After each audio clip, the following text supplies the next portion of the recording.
There's a phrase I adopted in the last few years, although to say that I adopted it would imply that I wanted it or that I sought it, which isn't the case. The phrase is Mother of God. And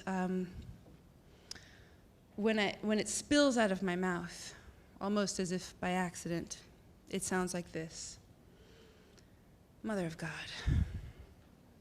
It comes honestly from a place of desperation or exhaustion after something has happened that I wish hadn't. I say, Mother of God, when I don't know what the very next thing to do is in an awkward or unfortunate situation.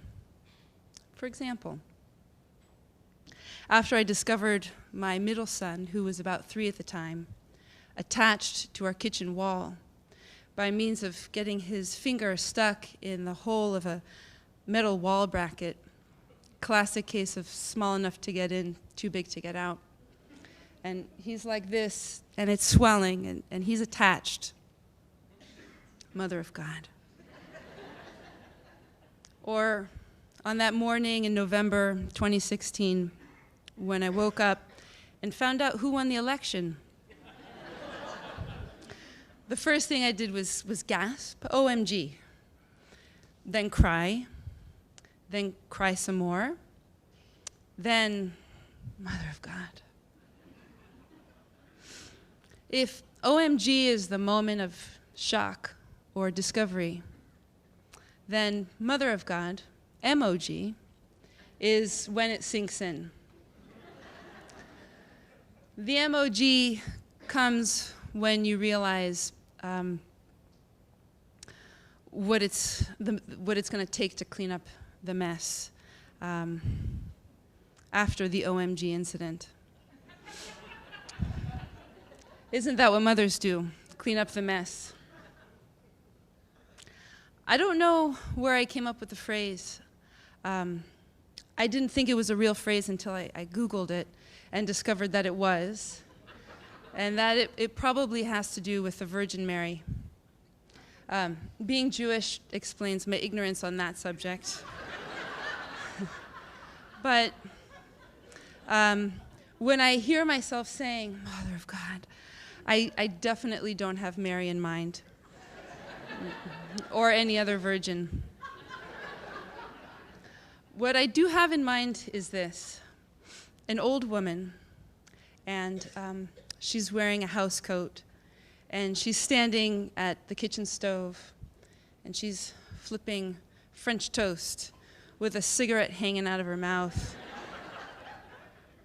And whatever you say to her, no matter how crazy it is, she'll say, honey, tell me something I haven't heard before, in a warm, gravelly voice. She might have a Brooklyn accent. She might sound like a cowboy. Either way, she's tough as nails. So I recently shared a story with her. I needed to talk to her, and I'll share it with you now. A few weeks ago, I was in a parent-teacher conference for a student of mine.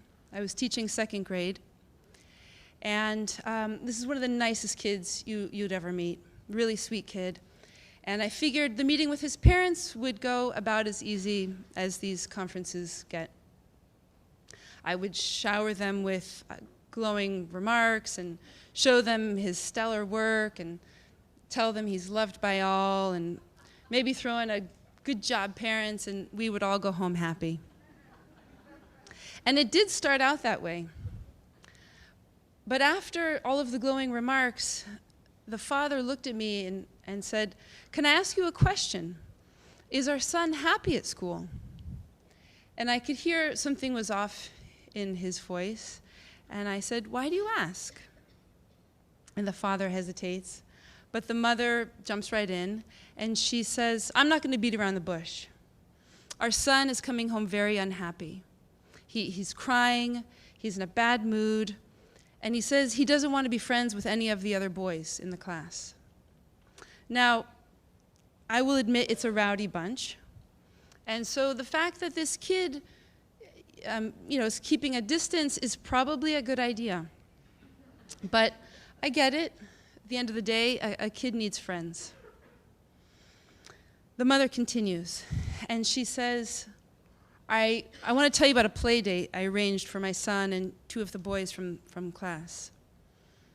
I took them to the movies, and they brought their iPhones, and they're sitting in the back seat of my car, and I can hear them cracking up on their phones about queefs. So this is where I pause to see how the room gets divided between the few of you who know what a queef is and those who don't. I didn't know what a queef was either. But luckily, the mother explains that a queef is a fart that comes out of the vagina. OMG. Not what I was expecting. I mean, here we are in these little chairs around this little table in a second grade classroom talking about vagina farts.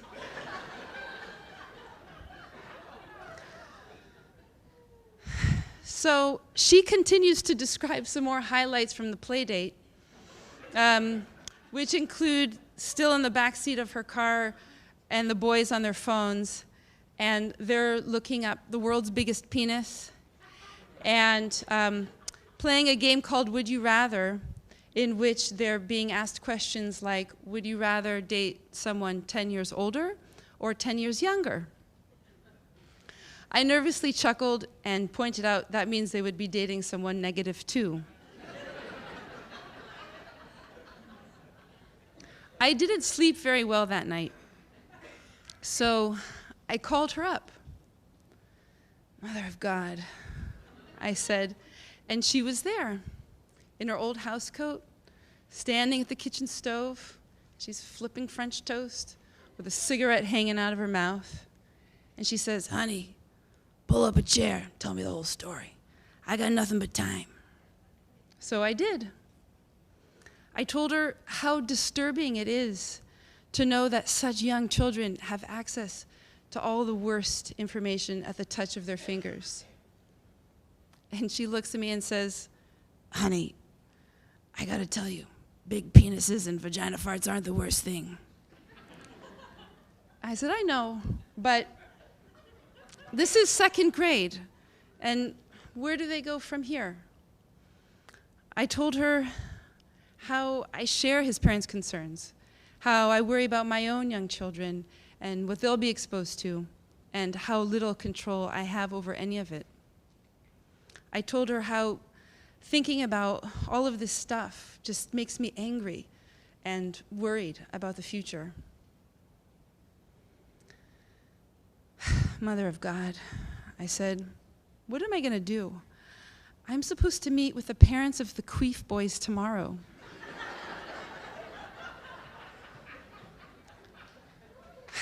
She looks at me and says, honey, what doesn't kill you only makes you stronger.